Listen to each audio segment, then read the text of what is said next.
Salve, hi. We're now on lesson 28, and this brings us to Adler, page 21. Some adjectives have got common gender for the masculine and the feminine, and a separate form for the neuter. And we've seen this already with wheelis, wheelis and wheele, turpis, turpis and turpe. So, penna wheelis, pilius wheelis. Penna being feminine, pilius being masculine, both having wheelis as their noun adjective. And candelabrum turpe, candelabrum wheele. Another example of an adjective, a noun adjective of this type, is acris, meaning sharp. A noun adjective in Latin is nomen adjectivum, nomen adjectivum, and a noun substantive, what we would usually just call a noun in English, nomen substantivum, nomen substantivum. Let's have a look at the word for sharp, which is a nomen adjectivum. Acris is going to be the same for the masculine and the feminine. So, acris. The accusative, acrin, same for masculine and feminine. Acris, the genitive, which is the possessive case, and ex acri, from sharp. The neuter, acre, the accusative is acre. Remember, the nominative and the accusative are the same for neuters. Acris, genitive, and ex acri, from sharp, ablative. Now, the cases that I've made use of so far in the course are the ones that I'm giving here. We are learning on a need-to-know basis. So, a nominative, accusative, genitive, ablative, so far we've seen all of these. And we've also seen the dative in the forms mihi, to me, tibi, to you. Let's have a look at some questions. I want you to answer them, either by pausing and writing down your answer or formulating your answer orally, or by just quickly giving an answer in the short space that I provide. So here we go. I'm going to ring the bell where you can press pause. Habesne sal acre. Sal acre habeo. Quod sal tibi est? Est mi sal acre vicini. Habesne pennam acrem. Sane quidem domine acrem pennam habeo. Estne tibi acris coqui pilius. Non, domine, non est mihi acris coqui pilius. Exercitatio grammatica. Nomen pilius cuius generis est?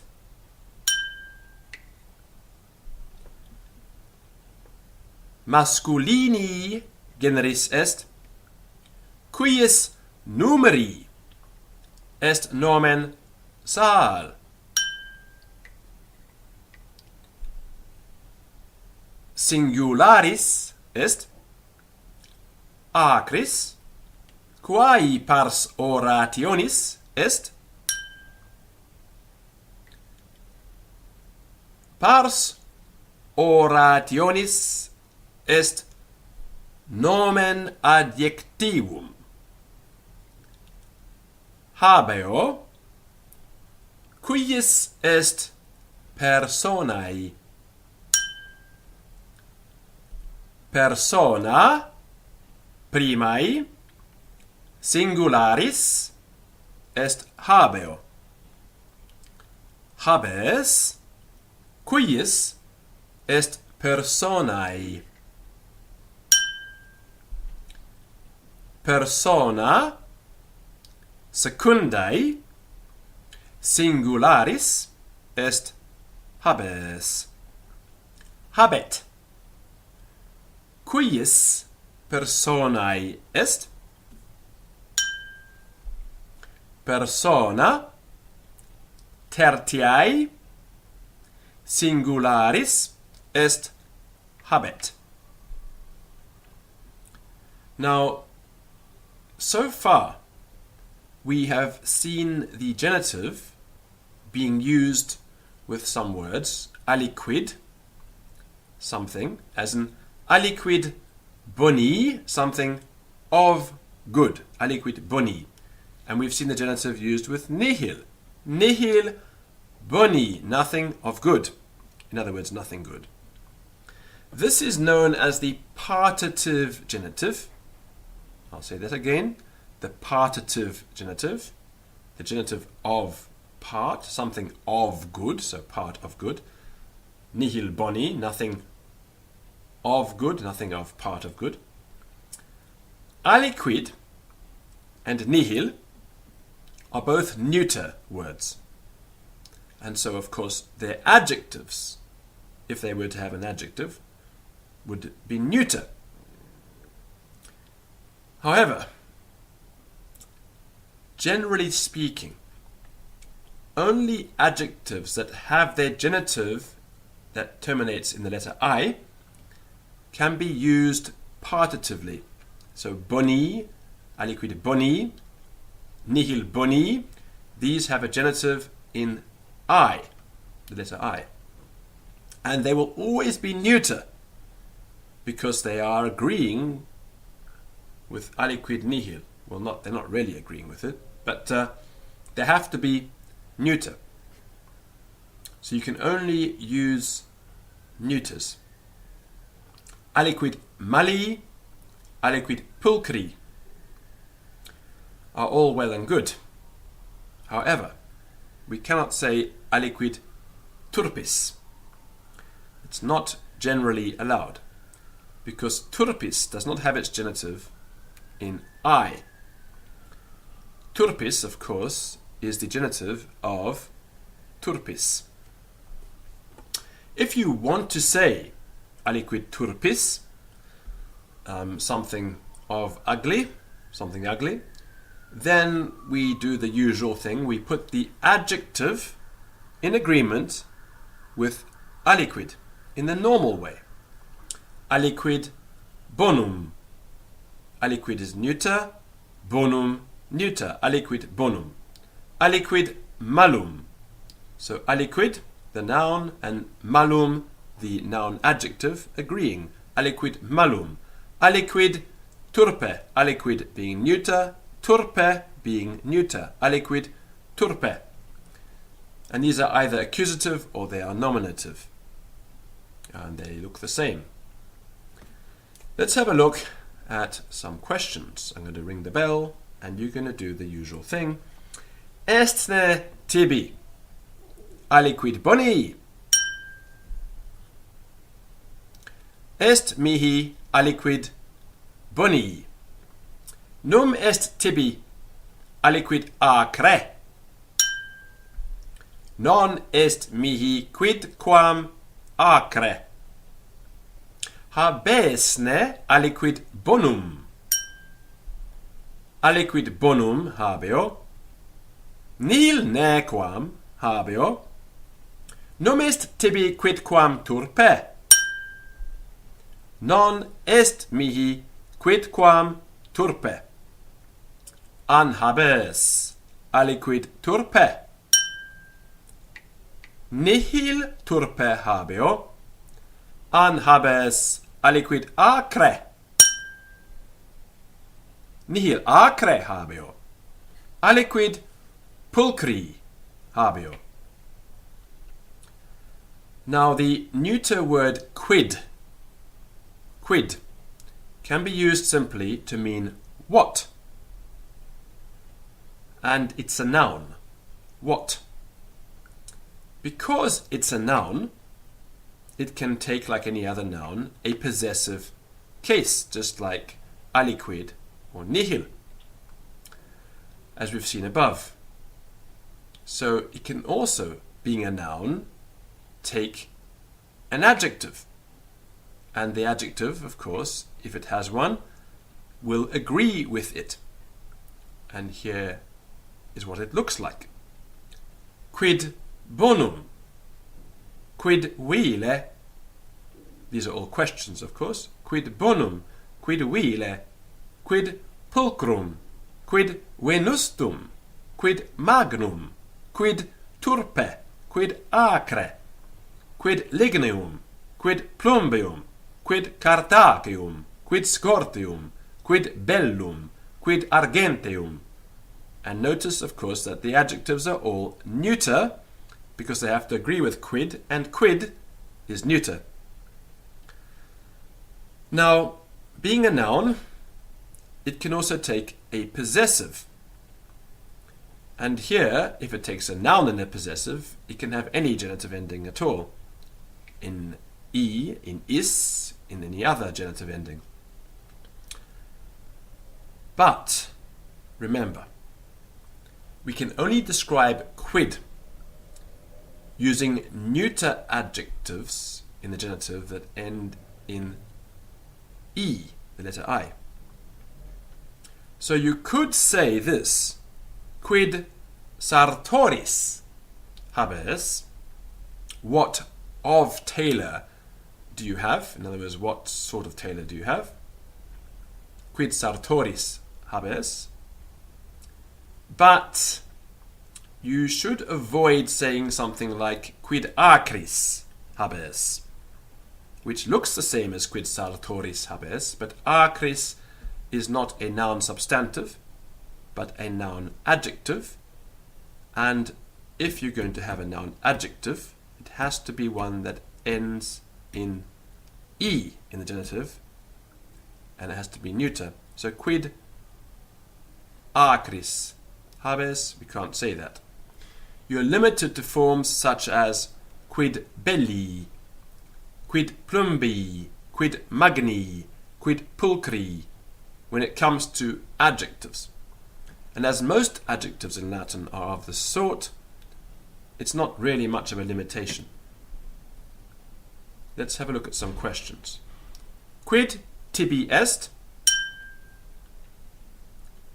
Bona penna mihi est? Quid nomen tibi est? Mihi nomen est caecilius. Quid haberes? Bonam pennam habeo. Quid boni tibi est? Bona penna mihi est. Or you could say, quid tibi est boni? Bona penna mihi est. Quid bonum habes? Pennam bonam habeo. Quid habes bonum? Pennam bonam habeo. The Romans and pronouns. Now, the early Latin authors did something that in English we would consider very bad form. They preferred to repeat a noun in a sentence when referring to it the second time. So let's give an example in English. John received the book, then he gave the book to Mary. This is more clumsy for us in English than saying John received the book, then he gave it to Mary. However, the early Roman authors considered this to be a rather inelegant style, and they didn't do it. What the Romans would do is this: they would leave out the it completely, or they would repeat the noun, as we just said. John received the book, then he gave the book to Mary. Or they would simply, as I said, leave out the noun, not mention it again, and leave it up to context. John received the book, then he gave to Mary.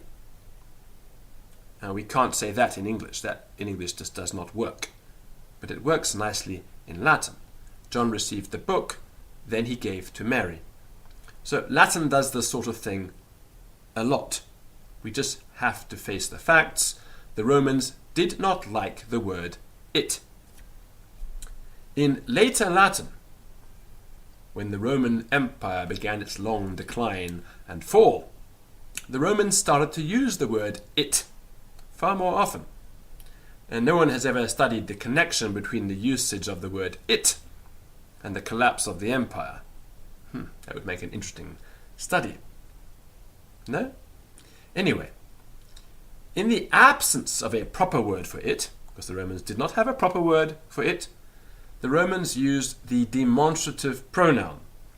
And that is this one over there, that one over there, this one over here, as a stand-in for the word it. And the more the empire declined and fell, the more frequently it was used, in a manner somewhat similar to how we use the word it in English. Now we're going to start off with just one of these demonstrative pronouns. Ille, illa, and illud. Ille, masculine, illa, feminine, illud, neuter. And as usual, the neuter has got the same form in the nominative as it has in the accusative. They are pronouns, so they behave like nouns, and they are declined. Now, Latin, unlike English, has got a selection of words for pointing out objects. They demonstrate where things are, they show where they are, and so they are called demonstrative pronouns. So let's have a look at that in Latin. Demonstrative pronoun, pronomen demonstrativum. Pronomen demonstrativum. And in the accusative, pronomen demonstrativum. Of a demonstrative pronoun, pronominis demonstrativi. Pronominis demonstrativi. And a new form for you now. About a demonstrative pronoun, de pronomine demonstrative. Concerning a demonstrative pronoun, that takes the ablative. De pronomine demonstrative. Now this little group of words that we're going to start to look at, illa, ille, and illud, are used for pointing out things that are more distant, they're further away from the speaker, or they are more important in some way.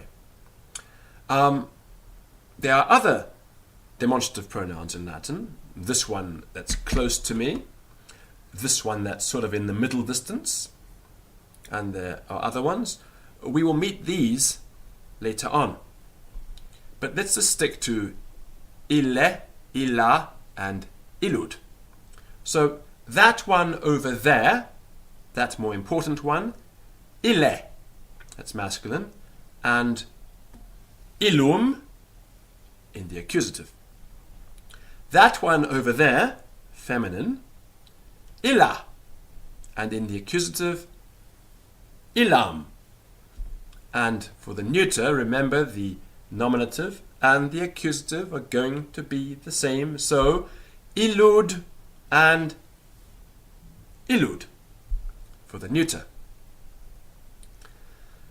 Now, in the Roman grammarians, a very handy distinction is drawn between a noun substantive and a noun adjective. A noun substantive, that's unless it's got common gender like canis, takes only one demonstrative pronoun of one gender, or a maximum of two genders like canis. So illud candelabrum, that candlestick over there, illud candelabrum, but never ille candelabrum and never illa candelabrum. We can only ever say illud candelabrum. Or, for example, illa penna, that pen over there. We can never say ille penna, and we can never say illud penna. That's impossible. We can only ever say illa penna. We can say, however, ille canis, and we can say illa canis, because it has common gender. Canis can be a male dog or a female dog.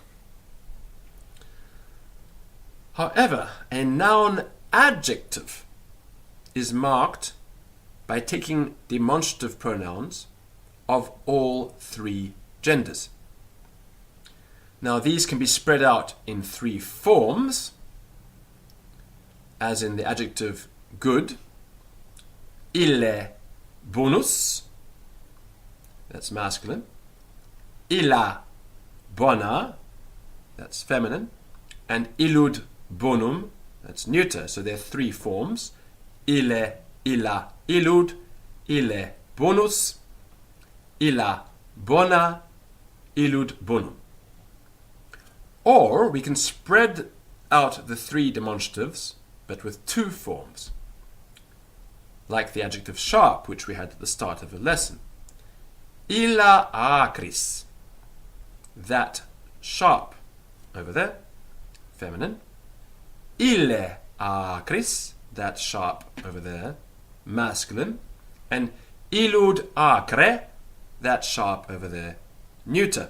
So we still have illa, ille, and illud, but we only have two forms, acris and acre. Or we can share equally in one form, as in the adjective lucky. Illa felix, that's feminine. Illa felix, that lucky, over there. Ille felix, that lucky, over there, masculine. And illud felix, that lucky, over there, neuter. So felix is the same, it's shared with all three, illa, ille, and illud. But we can say illa felix, ille felix, and illud felix, but we cannot say illa penna, ille penna, and illud penna. So that's the great difference between a noun substantive and a noun adjective. Let's look at some examples of how this works for the demonstrative pronoun illa, ille, and illud, that one over there, which just can be used like we use the word it, but it does carry this other meaning of that thing, that it over there that's further away, or that it that's more important. Quem librum habes? Habeo librum pistoris. Quem librum habes? Habeo illum pistoris. Qui liber tibi est? Est mihi liber pistoris? Qui liber tibi est? Est mihi ille pistoris. Quam cahartam habes? Habeo cahartam pistoris? Quam cahartam habes? Habeo illam pistoris. Quae caharta tibi est? Est mihi caharta pistoris. Quae caharta tibi est? Est mihi illa pistoris. Quod candelabrum habes? Candelabrum patris mei habeo. Quod candelabrum habes? Illud patris mei habeo. Quod candelabrum tibi est? Est mihi candelabrum patris mei. Quod candelabrum tibi est mihi illud patris mei. Now in the following questions, we will answer firstly with the noun, and then we'll repeat the answer with the pronoun. Habesne librum meum, librum tuum habeo, illum habeo. Num librum meum habes, librum tuum non habeo, illum non habeo. Num vides casium proximi in culina. Casium proximi in culina non video, illum non video. Videtne pater candelabrum proximi. Pater candelabrum proximi videt. Pater illud videt. Pater illud proximi videt. Num habes pennam meam in mensa. Pennam tuam in mensa habeo. Illam in mensa habeo. Habesne rem meam bonam. Rem tuam bonam habeo. Illam habeo. Audisne orationem in senatu. That's in the Senate. In senatu. Ablative. Audisne orationem in senatu. Orationem in senatu audio. Illam in senatu audio. Auditne metella pistorem in culina. Metella pistorem in culina audit. Illum in culina audit. Videtne coquus candelabrum in cubiculo. Candelabrum in cubiculo videt coquus. Illud in cubiculo videt coquus. And that brings us to the end of the lesson. Vale.